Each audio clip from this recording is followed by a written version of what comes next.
Ce que tu trouvais beau hier ne le sera pas forcément aujourd'hui et j'en ai fait les frais avec mon blog et mon site personnel que j'ai changé de nombreuses fois et aujourd'hui je te présente la nouvelle version de mon blog et de mon site. Alors voici la nouvelle version de mon blog qui est beaucoup plus simple et épurée que ce que j'avais pu faire avant. Donc on a un titre ici entre guillemets SEO que je fais pour ça et puis les petits articles que j'ai pu faire depuis tout ce temps.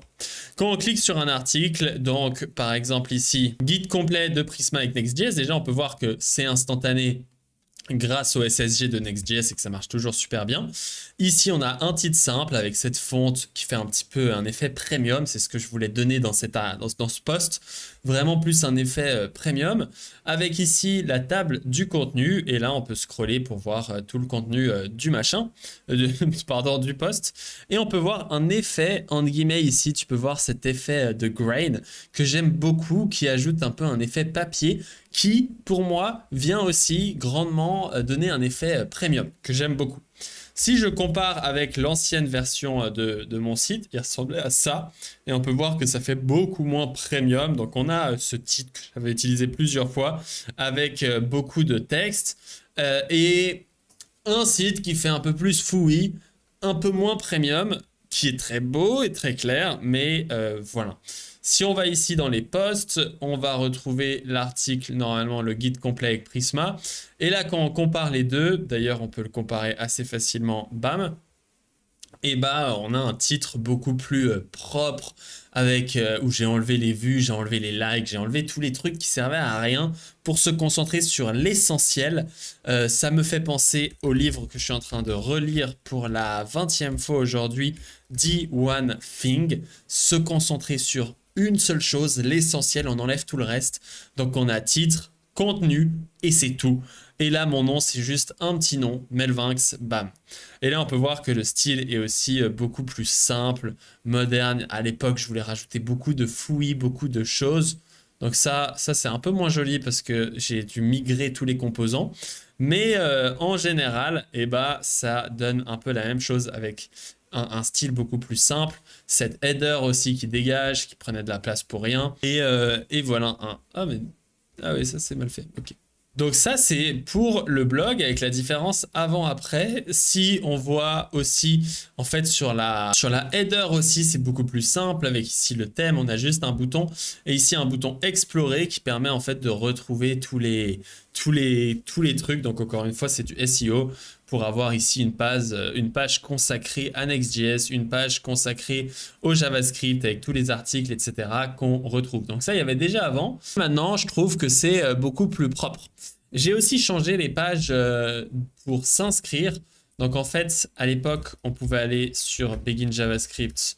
Normalement, si ici je fais /landing, on avait cette page par exemple pour la landing page de Begin JavaScript qui était pas trop mal, mais qui fait aussi moins premium, moins moderne. Et donc, on a aussi changé ça avec par exemple la page Begin JavaScript, plus simple, plus minimaliste, moins d'éléments partout. On a changé les styles avec, au lieu d'avoir une header ici, juste deux petits boutons ici qui vont bien, simple et minimaliste. On a aussi la page pour rejoindre, donc par exemple Begin React /join, qui permet d'accéder à la formation gratuite, où là j'ai fait deux styles différents, avec par exemple ici le style un petit peu plus honnête avec juste une image, l'input, etc.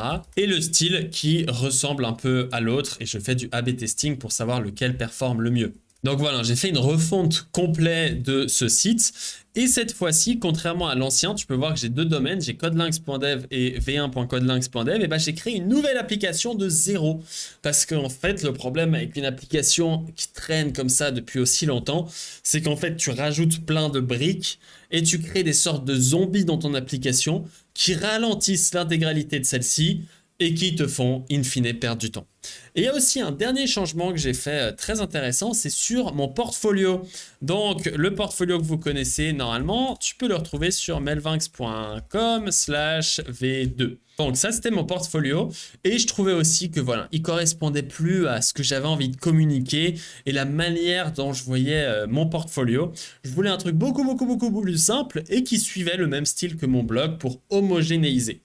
Le problème que j'avais avant, hein, si on va sur mes projets, c'est que j'ai un repository melvinx.com ici et j'ai un repository Codelynx. Donc j'ai mes deux repositories. Donc si ici on fait ça, je peux voir ici Codelynx V2 qui est deux repositories différents. Mais moi je voulais que ça partage le même site tout en partageant le même, sans avoir besoin de tout migrer.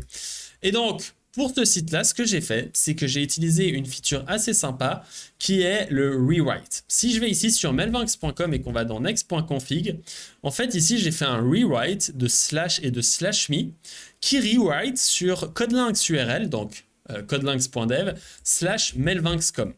Qu'est-ce que ça fait ce rewrite? C'est qu'en fait ça va venir faire en sorte que quand tu vas sur melvinx.com, tu es redirigé en réalité sur codelynx.dev slash melvinx.com qui est le sous-domaine. Et donc voici mon nouveau portfolio et tu peux voir que quand tu vas sur melvinx.com, comme ceci, on arrive sur le même site. C'est exactement les mêmes sites, alors qu'on est sur deux domaines différents. L'avantage, c'est que cette ancienne application, eh ben, elle vient utiliser ma nouvelle application pour afficher le contenu. Et donc là, pour mon nouveau portfolio, titre avec la même fonte, Full Stack Engineer, description très simple, bouton pour mes réseaux sociaux, son logo minimaliste. Les trucs que j'ai fait, alors je sais qu'il y a une faute de grammaire ici, je vais la corriger. Avec ici, bah voilà ce que j'ai fait. Les technologies que j'aime bien, simple et efficace. En mode, bah voilà, donc les technologies que j'adore, c'est aussi les technologies que je maîtrise. Donc ça permet, en tant que portfolio, entre guillemets, de dire, voilà la stack que j'utilise. Mais je le montre pas comme ça, je le dis plus, voilà ce que j'adore. Et vu que je l'adore, évidemment, je le maîtrise. 3 posts que j'aime beaucoup, faits par des personnes que j'aime beaucoup. Donc, par exemple, ici, l'e-rob, la physique derrière les animations Spring. J'avais adoré ce post et j'adore ce blog aussi, comment il est tourné.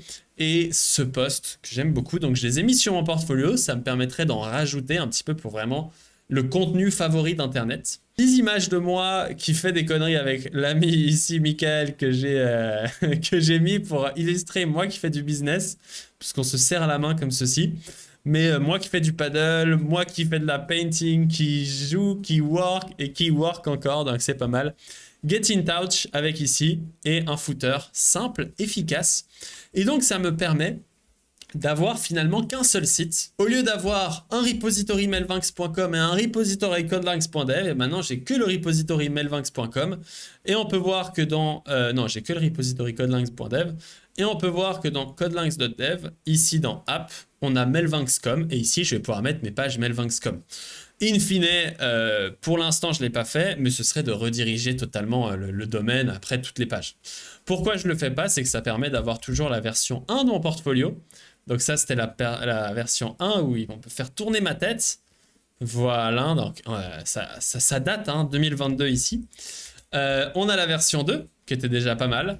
Et on a la dernière version, voilà, la plus sobre, la plus efficace, la plus straight to the moon, que j'aime beaucoup. En light mode aussi, j'aime beaucoup cet effet voilà, grisaillé derrière.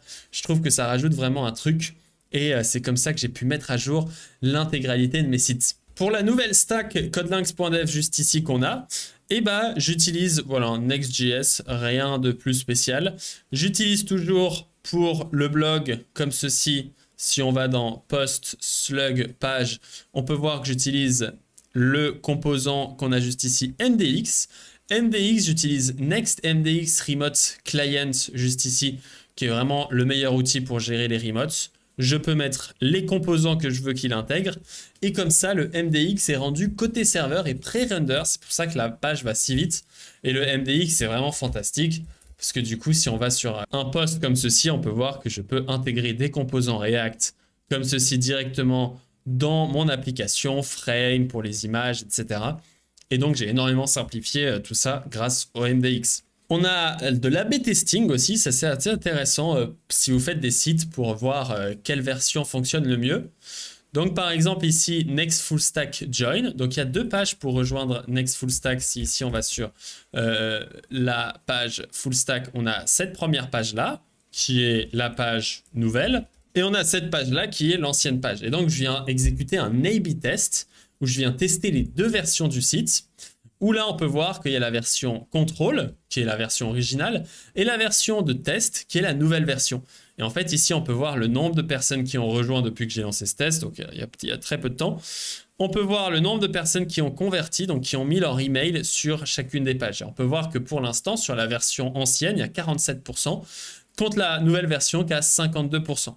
Donc, attention, parce qu'il faut minimum 200 personnes avant que ce soit, entre guillemets, un effet intéressant. Donc moi ici j'ai mis 100 personnes, mais 200 personnes c'est encore mieux.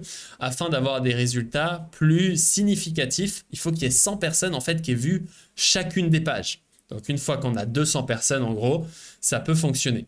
Et donc là on peut voir que pour l'instant il nous dit la version test fonctionne mieux, mais les résultats sont pas assez significatifs pour être sûr qu'on a ce qu'on appelle les 30% minimum detectable effects. Donc on va voir ça et puis de toute façon tu pourras aller sur la page Next.js pour voir la page qui restera. C'est assez intéressant de faire des tests et PostHog en l'occurrence pour ça c'est un des outils les plus pratiques parce qu'il te suffit de venir dans Experiment ici, tu crées un nouveau experiment, donc là tu vois que j'en ai plein, en plus ils ont fait une mise à jour. Ensuite une fois que tu l'as créé, tu installes leur SDK. Et tu peux voir dans mon code comment je fais ça. Donc si on va ici sur next full stack /join/page. En fait ici je viens faire un is-test avec is_feature_flag_test_group with force. Donc là je viens juste rajouter un moyen en tant qu'admin de venir forcer une ou autre des versions avec les search params. Que tu peux faire si tu veux aussi, c'est pas très compliqué. Et comme ça, si c'est un test, donc si on est dans la version test, je viens afficher ce rendu-là, et sinon j'affiche ce rendu-là. Quel est l'avantage? C'est que ce test est fait server-side, ok? Donc c'est-à-dire que ça, c'est du server-side rendering. Donc en tant qu'utilisateur, tu vas jamais voir l'autre version. Comment est-ce que je fais pour m'assurer que quand tu vois une version, tu gardes toujours la même version? En fait, je viens créer un PostHog ID en utilisant ton IP et ton user agent que je viens mixer. Ensuite, je viens hacher les deux et je prends ceci comme étant ton identification unique. Et c'est pour ça qu'en fait, si tu vas sur un autre navigateur, tu vas avoir potentiellement une page différente. Moi, ça me permet d'effectuer des A/B testing pour voir quand tu convertis, même si tu as plusieurs fois sur la page pendant ta semaine, tu vas toujours voir la même version. Donc ce PostHog client est vraiment super puissant et c'est génial pour faire des tests comme ça, pour voir, voilà, avec Begin JavaScript, il y a plus de personnes qui ont déjà rejoint juste ici. On a presque 200 personnes et on voit qu'on est sur une égalité avec 72% de conversion. Donc la conversion d'ailleurs est totalement folle. 72% de conversion, c'est-à-dire que il y a une personne sur, il y a qu'une personne sur 3 qui quitte le site et qui ne met pas son email. Et donc la majorité mettent leur email. Donc il me suffit de faire venir les gens sur le site. Malheureusement là on n'a pas une différence qui est dingue. Donc c'est pour ça que je vais laisser s'effectuer le script jusqu'à qu'on voit potentiellement une différence parce qu'il faut énormément de personnes avant de pouvoir voir une différence. Donc je vais faire de plus en plus d'A/B testing comme ça qui permettent d'optimiser tes pages de capture. Et si tu fais une landing page pour un SaaS, ça permet d'optimiser ta landing page, savoir si les gens s'inscrivent, si les gens ne s'inscrivent pas, etc. Les experiments, ça fonctionne aussi avec les feature flags. Donc PostHog propose tout ça avec par exemple ici feature flag où tu vas pouvoir créer un feature flag qui va afficher ou non une information que tu peux toggle. Et donc là, ça se fait automatiquement. Donc voilà, vraiment super outil. En plus, tu peux faire des dashboards, etc. Maintenant, je l'installe sur presque tous mes projets. Voilà un petit peu pour ce nouveau blog, petite update personnelle où je raconte ma vie. J'espère que tu as kiffé. Je trouve que c'est cool de voir ce que les autres développeurs font. J'espère que ça t'inspire à faire ton site. Et voilà, si tu veux une nouvelle vidéo sur comment faire son portfolio version 26, ce serait avec plaisir. Et on se dit à bientôt. N'hésite pas à t'inscrire à Next Full Stack pour voir quelle page tu vas tomber et si la B-test a bien fonctionné. Allez, ciao, ciao.